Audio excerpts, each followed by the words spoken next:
Now, The Hunt Palmer Show. Yes! I feel like I've been waiting for this my entire life. You're listening to The Hunt Palmer Show on 104.5 ESPN Baton Rouge. Jolly good fun. Jolly good. Locking down the middle of the day. America's favorite daytime fun show. Live from the Mercedes-Benz of Baton Rouge studio. This is Hunt Palmer.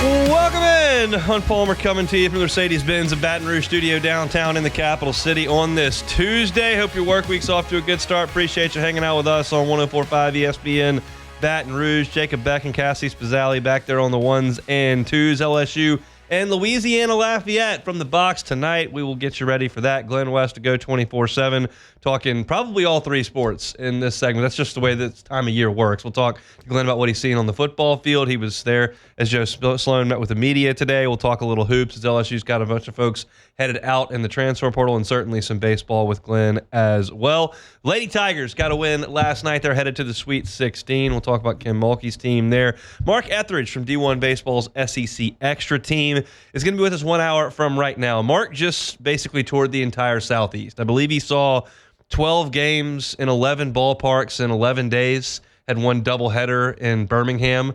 But one of those games that he saw was Friday night in Austin, and that was LSU's best performance of the weekend, probably LSU's best performance of the year, if we're being honest about the circumstances and the level of play, when Kate Anderson and Zach Cowan shut down Texas and LSU got a really nice 8-2 win on Friday. Mark was there, also covered the rest of that weekend from afar, so we'll talk to Mark about what he saw from LSU at 2 o'clock, and Sharif Ishak talking Saints at 2:30. So plenty to do here on this Tuesday. Let's get things started the way we start every single day with our Genesis opening drive. It's time for Hunt's Opening Drive, presented by Genesis of Baton Rouge.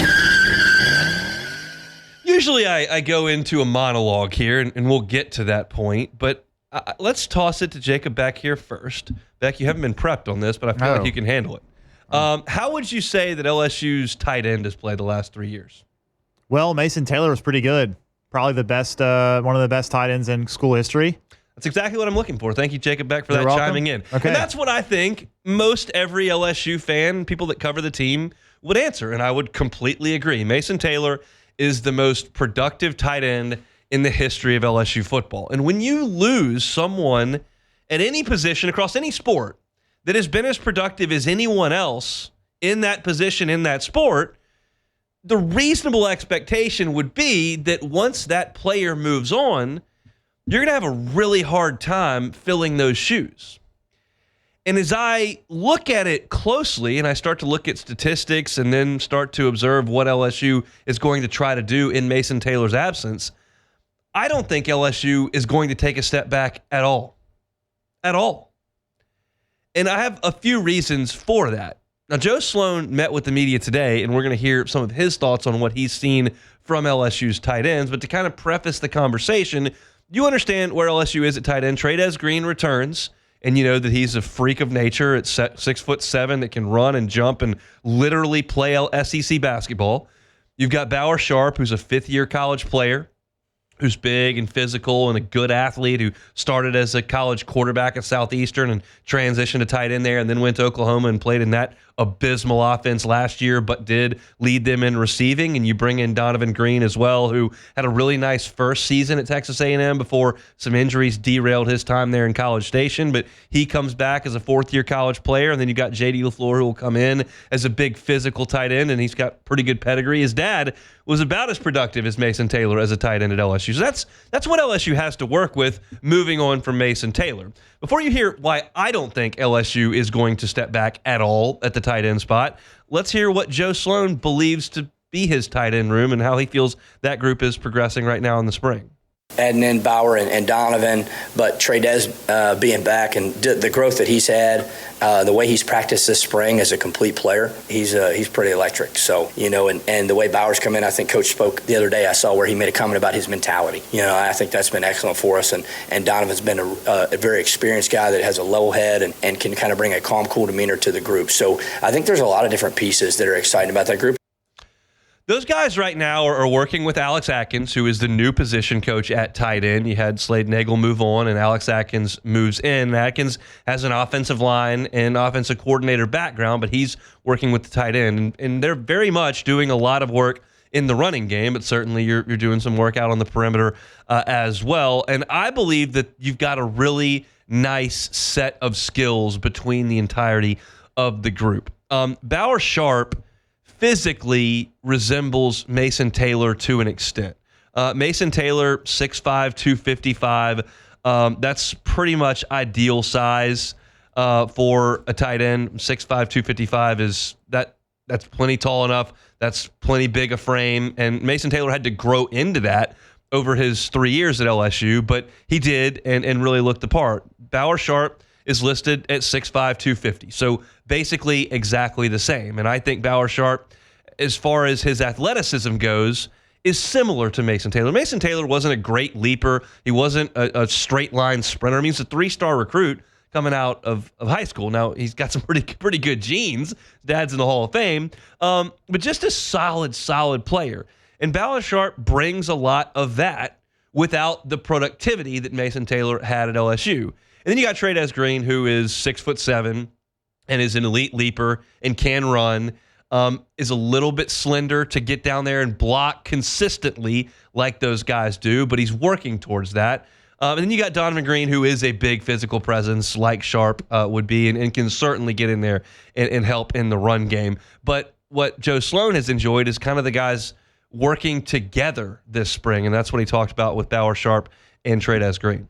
The cool thing is Bauer and Trey'Dez have really hit it off. Just how those guys are pushing each other and competing with each other. You know, they both have excellent skill sets on the perimeter, but at the same point in time, I think they bring a little bit different things, you know, when it comes athletically. I've heard people describe a tight end room as that you want like a basketball team, right? Everybody can't be the same because we're going to have a lot of different assignments and roles that we ask those guys to play. And I think when you look back what Coach Kelly's done with tight ends and now what we've done with tight ends since we've been here.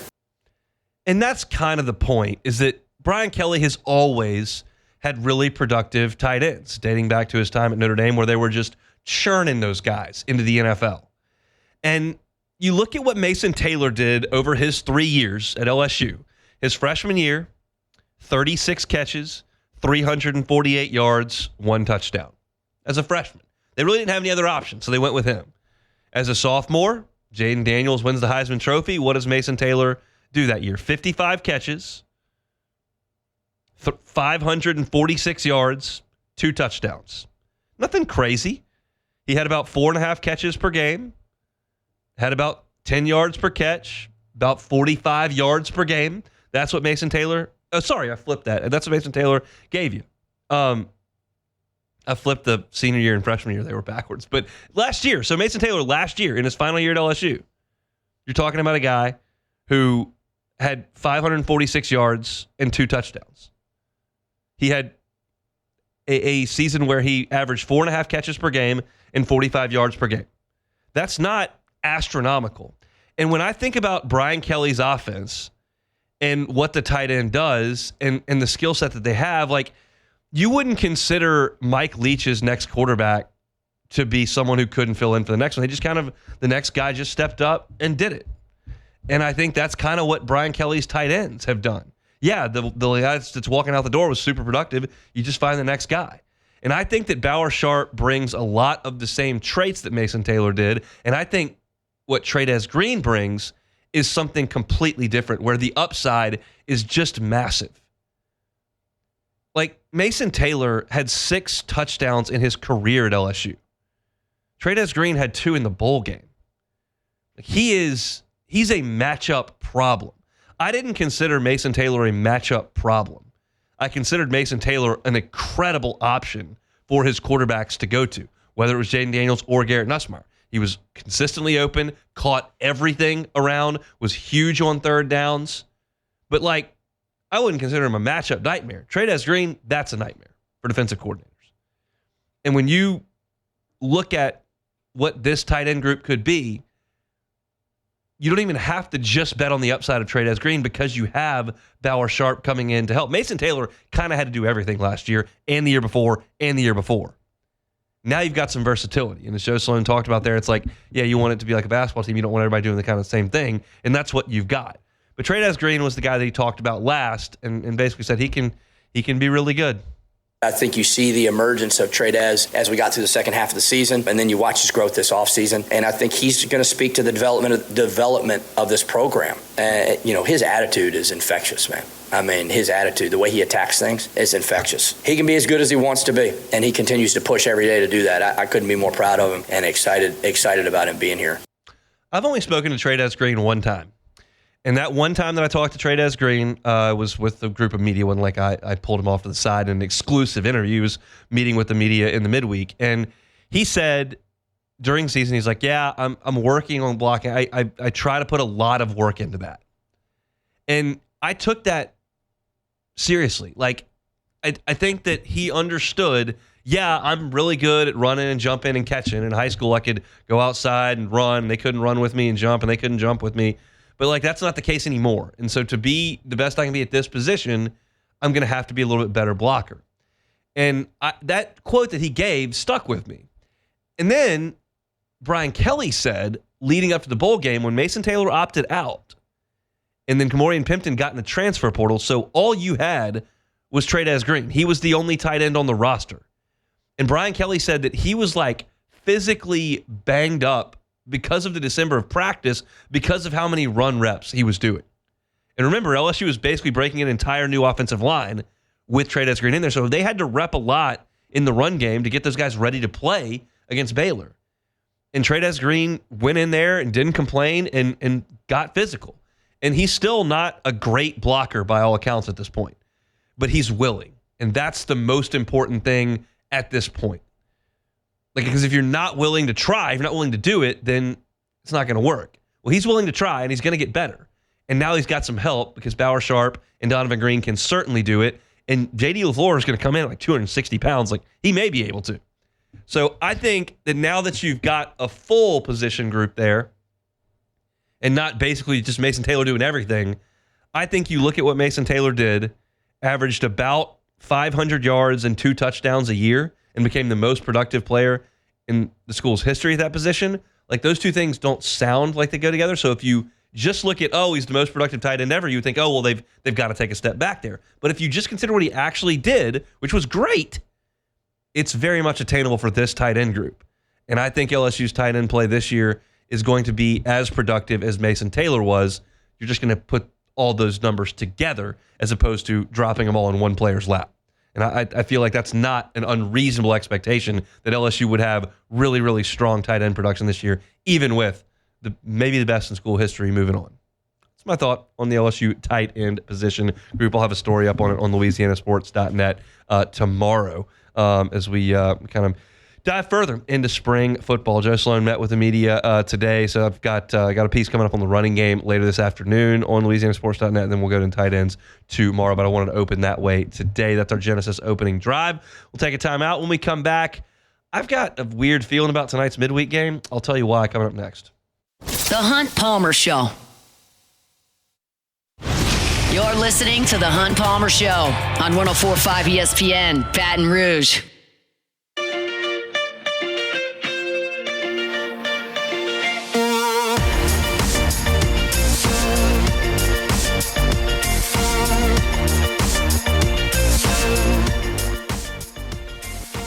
So far, LSU's been really good in the midweek, but they have not been but once inside the SEC sandwich where you've got SEC weekends on either side of your midweek game. So they've kind of been like every other game in the first 4 weeks at least. And so tonight's game, I've just got a weird feeling about it. LSU will play Louisiana Lafayette tonight inside Alec Buck Stadium, 6:30 on the first pitch there. And the reason I say that is LSU did not play well on Saturday and Sunday. Louisiana Lafayette had a good weekend. They won 2 out of 3 in Mobile against South Alabama. But this is not a great ULL team. You're talking about a team this year that has gotten off to a kind of a clunky start under Matt Deggs here. They have been 500 in league play, and as I mentioned, they had a good weekend in Mobile over the weekend. But they're 11-14 overall. and they're just 2-6 away from home. So it's not a team that's going to like grab a ton of attention, I think, from LSU, like some of the ULL teams of the past maybe could have. And then you look at one huge factor in this game just on the field. That's not even a mentality thing. Like, I don't think Kason Evans is available tonight. He threw 60 pitches on Sunday. He's had 1 day of rest. I don't think he's going out there. That's been your best, like, dude out of the bullpen. Now, Zach Cowan could theoretically, if you wanted to, something I mentioned yesterday, start Thursday's game. Now, we have no indication from Jay Johnson that he's close to doing that, and maybe he just goes right back to Cade Anderson on Thursday because he's the ace, and that's what LSU decides to do even on a short day rest because you're playing the Thursday game this weekend. But theoretically, Cowan could be available to start the game on Thursday. So if you don't have Cowan or Evans, like, you don't have a lot of guys that you know you can trust out of the bullpen. And you're certainly not throwing Cade Anderson or Anthony Ianson out there. So, like, I think LSU's pitching's a little bit compromised in this game. Now, the good news is that Louisiana Lafayette hasn't really hit at all this year. They've got one guy who's hit an absolute ton. Connor Higgs is hitting .338 with 9 home runs. The rest of his ULL teammates have 12 home runs. So it hadn't been a lot outside of Connor Higgs. Caleb Stelly from right here at Parkview in Baton Rouge has had a nice year. He's hitting .287 with 4 home runs. So those two guys have 13 of the 21 home runs. But only 3 ULL regulars hit over .263. So they have not swung the bat great. That's a good thing for LSU. But who's pitching for the Tigers? So you're probably going to count on your offense to really score some runs. And you're talking about an offense that over the final 13 innings of the weekend only scored 2 runs. Now, I mentioned this in the game preview that I wrote for LouisianaSports.net, but like the last time LSU went on kind of a 2-game drought was the Omaha series. They didn't score in the final 3 innings on Friday and then came back on Saturday and didn't score for the first 8 innings. That was their first loss, where they scored 4 in the 9th but lost 5-4. And so they went a total there of 11 innings where they didn't score. And then in the next 17 games, they scored 7 or more in 16 of them. So my concern level on LSU's offense not scoring a lot in Austin on Saturday and Sunday is 0. Like, I don't have any concern about that. Give me a 12-game sample size, I'll start to go nuts. A game and a half, it's baseball, it happens. But if that's prolonged tonight and you don't have your A guys out of the bullpen, which maybe you do, maybe Cowan does throw 2 innings tonight, but you're compromised from a pitching standpoint. You're going to need guys who have been inconsistent to pitch. You're going to need William Schmidt. You're going to need Connor Ware. You're going to need Jacob Myers. You're going to need Maverick Rizzi. You're going to need DJ Primo. And you're going to need these guys to step up and get some outs. Jaden Newt may be the starter again this week, maybe not. But some of those guys are going to have to be good for you in this game. And they can, but it's not a sure thing. And statistically speaking, one of these midweek games is going to jump up and get you. Maybe 2 or 3. It's just the way that it usually works out over the course of a season. And LSU's been really good in the midweek up to this point. And it feels like this is what I tweeted when I tweeted out the game preview, like my antennae are up on this one. It's like I just feel like this is one that LSU is really going to have to bring some juice, and I feel like the offense needs to show up, pack an early punch, and put 9 or 10 runs on the board and get out of here.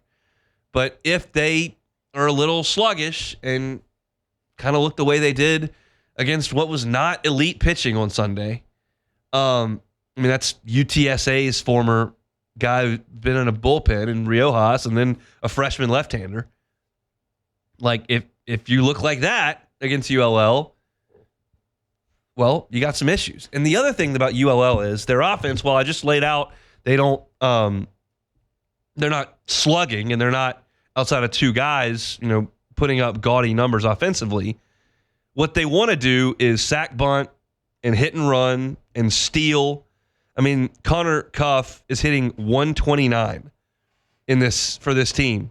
He's got 7 stolen bases. Can you imagine how many steals he would have if he was hitting 329? But all it takes is for him to get on base one time and he can take off. Brooks Wright has 7 steals. Higgs, who I mentioned, has 4 steals. Jose Torres has 4 steals. Drew Markle has 6 steals. Like, they want to get back there and run. And LSU's catcher play, we'll see. I mean, this is where I think you would like to get Cade Arambidi back there. But do you want to put Cade Arambidi back there in a midweek game where there's going to be a lot of bunting and a lot of stealing?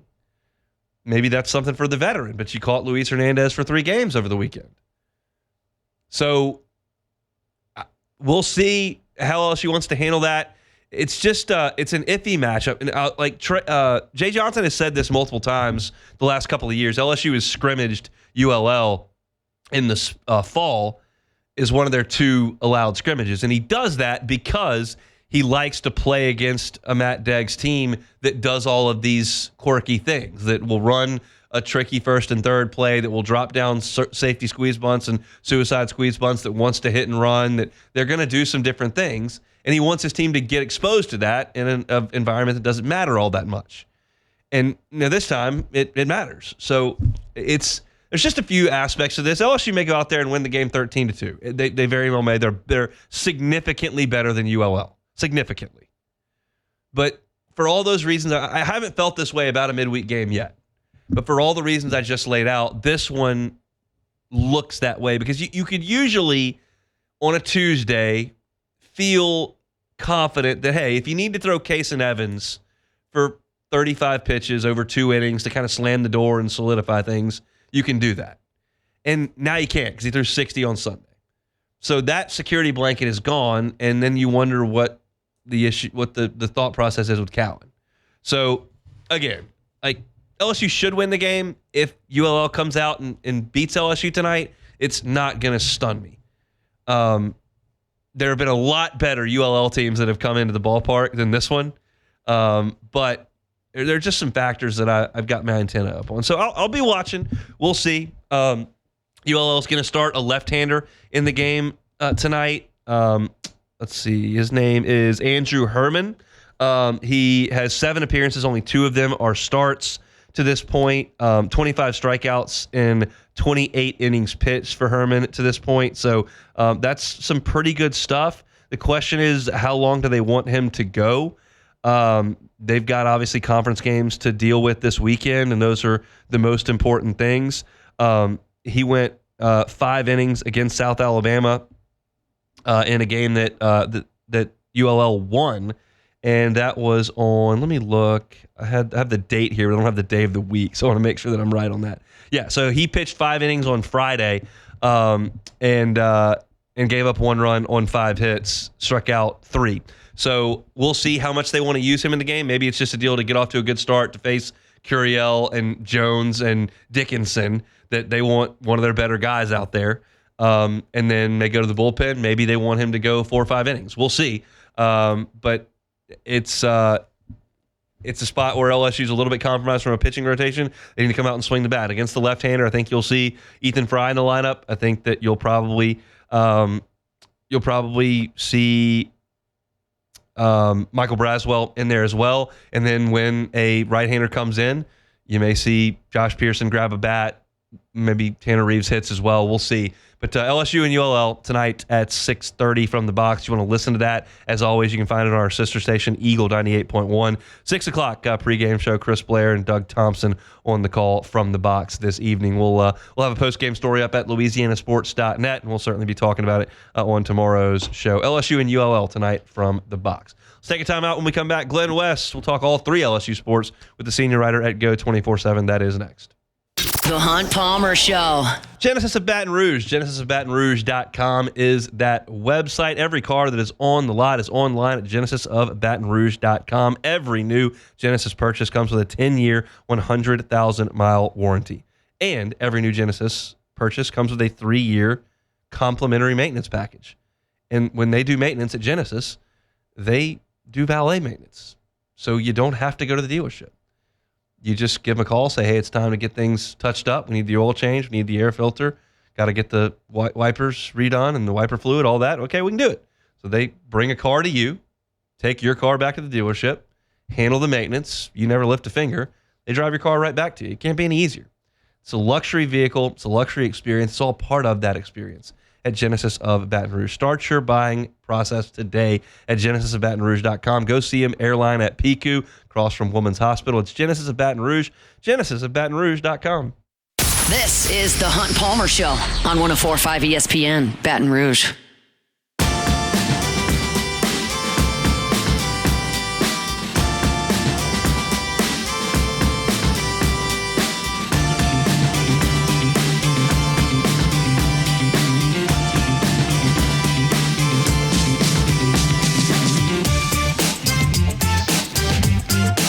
It is that time of year where basketball in its closing stages, but transfer portal wide open and things happening there. Football in spring workouts, baseball into SEC play. There's a lot going on with LSU, and to read all about it, you can do so at Go247. Glen West, the senior writer over there. Good enough to join us every Tuesday. Does so now on the Jim's Firearms Hotline. Glenn, how are you?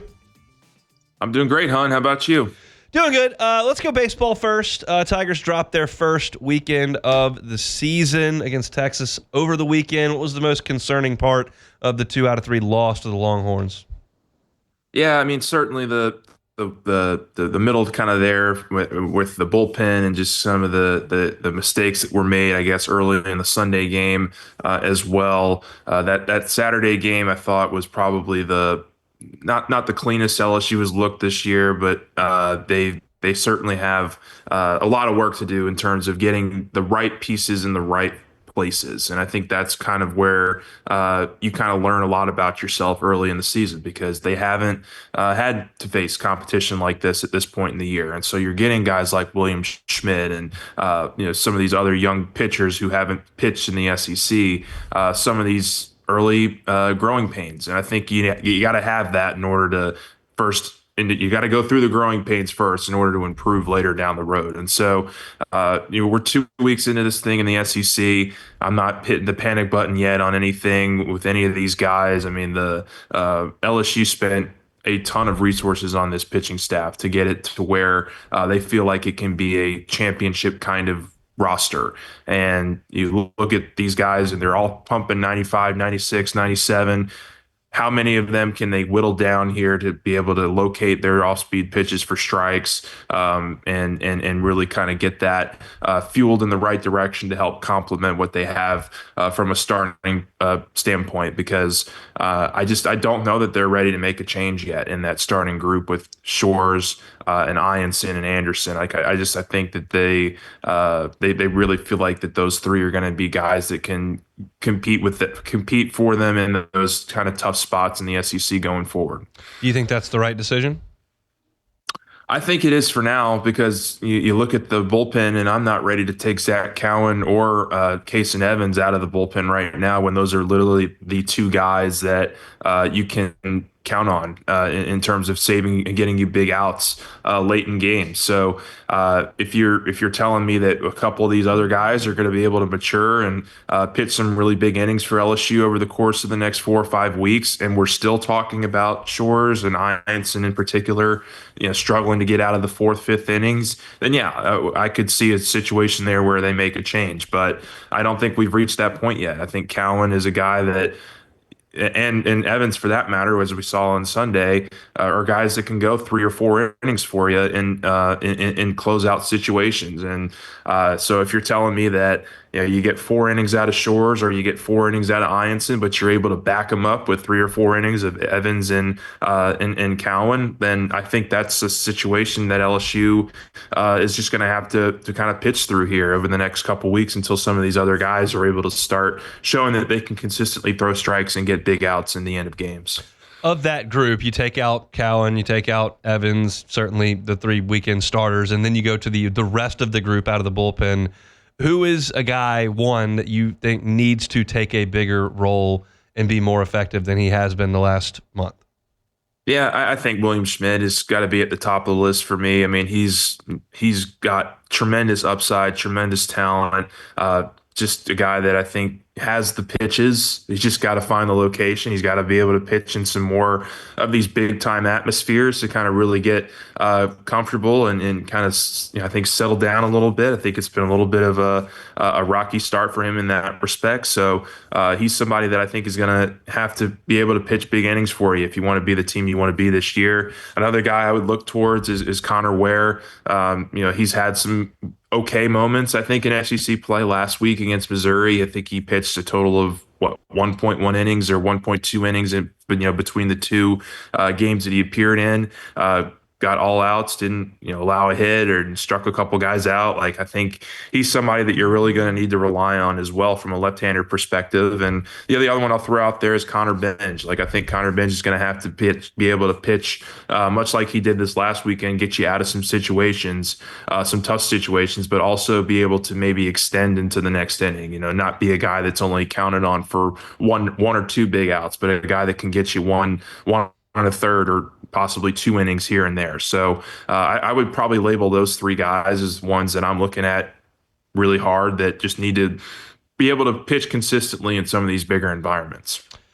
All right, let's transition over to basketball. Obviously saw Corey Chest into the transfer portal, Tyrell Ward, which we expected, Mike Williams into the transfer portal. What do you think the next 2 weeks are going to look like here? Yeah, I think it's going to be a pretty mass exodus. I think that there are a couple of guys that LSU will try to hang on to, but look, when you go 3-15 in conference play, there's really nobody that I think on the roster that should feel safe. I mean, I think maybe outside of Jalen Reed, if they're able to convince him to come back, his situation was just very unfortunate because it was a season-ending injury, but he's also a guy that has, shown in his past that he can contribute to some winning basketball in the conference with, kind of the play that he had last year when they went 500. So I would expect LSU to make a push to get him back. I'm looking hard at Robert Miller, Curtis Givens, Damian Collins. I think those are kind of the three outside of Reed that I think you maybe could make a good swing at in terms of getting back. We'll see on Victorious Miller and a couple of these other guys, but I would expect a lot of these players to hit the portal here, and from that point on, you got to be aggressive in the portal. I mean, you've got to go get some size, you've got to get some length, you've got to get some shooting, some playmaking. I'm saying all this, and none of it's going to come cheap, but from everything we've heard, LSU's ready to pony up a little bit more in terms of resources to get at least the talent level that LSU needs to kind of compete on a consistent basis in this conference. How confident are you they can do that? There's 7 teams in the Sweet 16.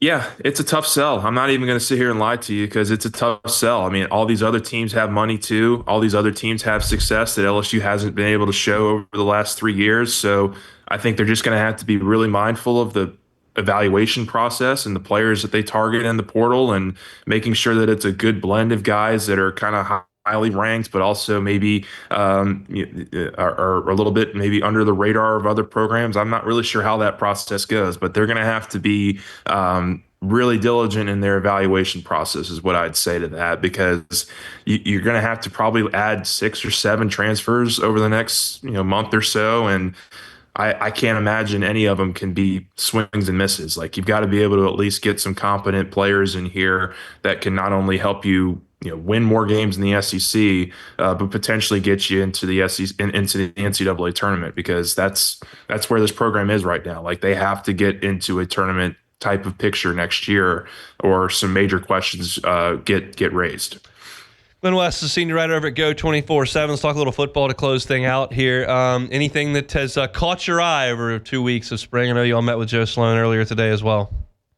Yeah, we met with Joe today, and he said some interesting things, I think, about the offensive line and just kind of the competition that's in that room right now. You certainly see that when you're out there, and kind of the rotating that they're able to do through a full practice. But now that they have all the transfers in with Josh Thompson, I'm going to be very curious to see, kind of by the end of spring, if that offensive line doesn't get a little bit of clarity to it, like if there's a little bit of consistency in the lineups that we see towards the end of spring. I think Nussmeier has looked really solid. Hasn't made a whole ton of turnovers. I think there's, at least from the practices we've been out there, he's thrown 2, but he's also made a lot of really good plays and getting a number of different guys involved. And so I think from an offensive perspective, LSU's trending in the right direction. We still, I think, have to wait and see on the run game. That's kind of going to be the big question mark for in that respect. But and then defensively, I think I really like what I've seen from the pass rushers, especially the new pass rushers, whether it's Jack Pyburn or Patrick Payton and Jamari Butler. Those are 3 guys that I think are going to play significant roles, but also Gabriel Relaford. Like, I think he's taken a huge step here in year 2, and a guy that I think is going to be a real contributor here for this team as a every down or certainly most down situations for LSU. You mentioned the offensive line. Still, we're seeing a lot of DJ Chester at center. Braylon Moore didn't mix in with the first team on Saturday. How do you kind of handicap that situation at center? Yeah, it's a good question because, I think Braylon Moore, like to your point on Saturday, he probably had more 11-on-11 snaps than DJ Chester did, but Chester's been the one that has really kind of been working in the first team for a lot of the early portions of practice, and then kind of as the practice has gone on, at least through the 2 full ones that we've been able to see, they've been mixing and matching a little bit more there. I still have a tough time believing that you bring in a guy like Braylon Moore and he's not going to end up being your starting center. Like, I think he's going to wind up being that guy for LSU. But I think it's a credit also to DJ Chester and the development maybe that he's made over the last couple months. And Chester's a guy that's also getting some run at guard. So I think that, kind of an ideal situation here would be to have Moore at center, guard at Chester at guard, and, Thompson potentially is your other guard or potentially a right tackle. Like, I think there's a lot of different options right now that LSU is still kind of sifting through as they reach the middle part here of spring practice. I'm feeling generous today. If I gave you a crisp $10 bill and told you to wager that on who's going to lead LSU in receptions this coming football season, who would you wager that on? Oh, that's a good one. I'm going to go Aaron Anderson. I really liked what I've seen from him in terms of just his 3rd year. He's looked really crisp in his route running. Nussmeier continues to really rely on him in key passing situations. There was a 3rd down drill that they were doing, and I think he hit Anderson on a couple different opportunities there for first downs in one of the 11-on-11 periods. I think he's going to have a massive year for LSU. He's the highest returning receiver in terms of receptions and yards, and I just think he's going to be able to build on that this year as well and be a really great complement to what they have with their new additions in Anderson and Barry Brown and Xavier Thomas. Like, I think Anderson's going to be the guy that I think LSU or Nussmeier really turns to in critical situations again. Glen West, he's a senior writer at Go 24/7. You're looking for your team coverage and your recruiting coverage. You can find it all there at go247.com. Glenn, thanks for the time. We'll talk next week. All right. Thanks, Hunt. Appreciate it. You betcha. Oh, man, they're calling me cheap in the Value Ford chat. Shane LeBlanc says that statement proves Hunt is cheap. $10, why not $100? I wasn't going to give Glenn $100. Yeah, that's not realistic. I think that it was more of a $10 bet type of deal. I agree. Although I also think that might be a good station survey. Who's at this point in the calendar? Who do you think LSU's leading receiver is going to be? You'll give them $10 if they're right. No, I'll forget about it by then. Okay. So by the time we get to December, I won't remember that we did this segment, and I won't give anybody $10. Well, I could write it down somewhere if you want me to. I'll pass on that. That's just going to put me out $10. So we'll All go right. ahead and not do that, and then we'll just continue with the content there. Okay. Take a time out. Come back and close out hour number 1 with the results in the PMAC last night. That's next. The Hunt Palmer Show. Highland Insurance Group, HighlandIG.com is that website. Jonathan Carbo and his team, just phenomenal to work with. I've had some in-the-weeds insurance conversations with the folks over at Highland Insurance, and I know that's not the most fun for you to think about, but the fact of the matter is if you are a business owner, a CFO, or somebody in risk management that has to handle the commercial insurance, like, you realize how important it can be and how costly it can be. It can be expensive. So if you're going to spend a lot of money on something, wouldn't you want it to be correct? And oftentimes it's not. And that's what the Highland Insurance Group, that's why they win. That's why they get business, why they keep clients, because they can go in and look at your commercial insurance policy and identify the shortcomings. Whether your limits are a little bit off or one of your locations is incorrect, you've got exclusions you didn't know about that could cost you big time down the line. Those issues sometimes aren't brought up. It's just, what can we save you on the front end with the premium? That's not how it's going to work at the Highland Insurance Group. Jonathan and Carpenter's team are experts in the insurance field. And if you're looking for a second option or a first option to be your new commercial insurance broker, the Highland Insurance Group is one that I certainly do recommend. It's the Highland Insurance Group. You can find them online at highlandig.com, highlandig.com. You're listening to The Hunt Palmer Show on 104.5 ESPN, Baton Rouge.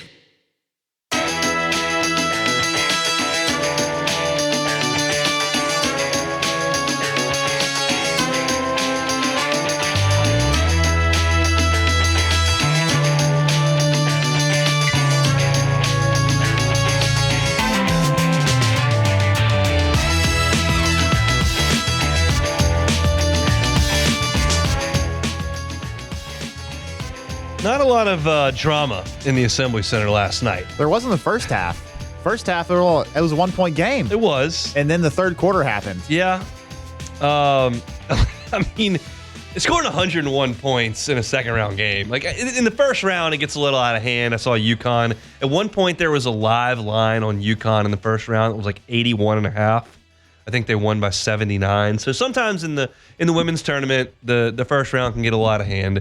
Second round should be at least functional. We saw Jackson State push LSU a little bit. That was actually in the first round.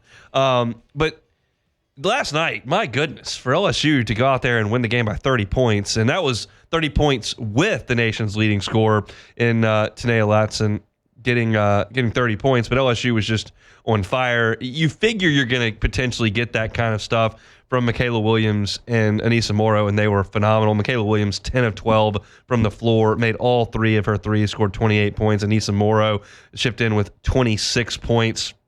And then you had Samaya Smith really step up and play well in the front court. She made all 9 of her field goal attempts and scored 20 points. She also had 6 assists. Anissa Morrow had 7 assists. So that's great work from LSU, who was excellent in the game. They win it 101-71. The most encouraging thing for me has been that it appears that Flau'jae Johnson looks pretty good out there. Like, I don't see a significant issue. And that has to be a concern when she sits the last 3 weeks, basically. It has a boot on her foot for a lot of that. They are not capable of going any further than this right here without her being good, because the rest of the way, starting with NC State, is some really quality stuff. So, and it doesn't, there's not even any upsets that could compromise that. Like, everybody that's good is still in. I wrote this down, and the women's Sweet 16 is 4 1s, 4 2s, 4 3s, a 4 and 3 5s. So that's all that's left. So there are no gimmies the rest of the way for LSU, and so we feel like every year Kim Mulkey gets her team ready to go, and they're pretty well ready to go. You run into Caitlin Clark, that's one thing. This is not going to be that, but there are some really good teams left on their schedule. It appears to me that LSU is playing good basketball. They're certainly really, really good on offense right now. Now, I know how the season ended. You had 3 losses there down the stretch, and I know that Flau'jae was not involved there at the end. So that's one piece to the puzzle. But I trust Kim Mulkey's defensive coaching, and right now they're really playing well on offense. They've got their flaws. They don't have a true point guard. They don't have a great big. I mean, if you get Samaya Smith to go out there and play 36 minutes and score 20 points and go 9 of 9 from the floor, that's really good. They haven't gotten a ton of that. But they've got their issues. But now they're to the point where it kind of starts. I think for a Skip team, it started in the regional. For a Kim Mulkey team, it kind of starts in the Sweet 16. I don't mean to disparage and minimize the effort that the women put in to win those 2 games. But as Kim Mulkey said after the game last night, we didn't come here to get to the Sweet 16. And that's the point. In this sport that is so top-heavy, and there are really only 10 or 12 teams that can compete at the top level. Sometimes it's as few as 3 or 4. This is the sport. This is about where the season starts. And Flau'jae gets a couple of days off now, get off those feet, and you go out there and see what you can do. But certainly you couldn't have asked for much more in the first 2 games in the tournament than what LSU gave you, right, Beck? Yeah, it was impressive that third quarter. So Tania Latson for Florida State, she had 23 in the first half, and she just couldn't keep that up, and then that was why Florida State ended up falling off. But LSU had 101 points, and they made 3 3-pointers. Yeah. So the offense was just humming. Yeah, and if Samaya Smith plays like that, then the LSU is going to be a very good test for anybody in the next few rounds. You mentioned the third quarter, LSU 10 of 17 from the floor and 10 of 10 from the free throw line. Florida State 3 of 17 from the floor and didn't attempt a free throw. Yeah, and that's how a game gets away from you really, really quick. I can just imagine Florida State's coach just in the third quarter, like you see the freight train start rolling. Like there's not that much Florida State can do to stop that. Again, in this sport, it's top heavy, and when the top teams get humming, everybody else is in big trouble. And it was very apparent that they were in big trouble in the third quarter, and big trouble showed up in a big way. Yeah, and again, with the men's, where there's 7 SEC teams left, there's 6 SEC teams left in the women's. So it's just the SEC in basketball in both men and women is just ridiculous. It is very, very good, and obviously huge news out of LA with Watkins going down with a torn ACL. As they still routed Mississippi State, but that's a big development in the tournament. So we'll come back, and we got a lot to do in hour number 2. Mark Etheridge was at LSU Texas on Friday. He'll join us to talk about that and the rest of the weekend, and some SEC baseball as well. So we'll step aside for SportsCenter and come back with Mark Etheridge next. The Hunt Palmer Show.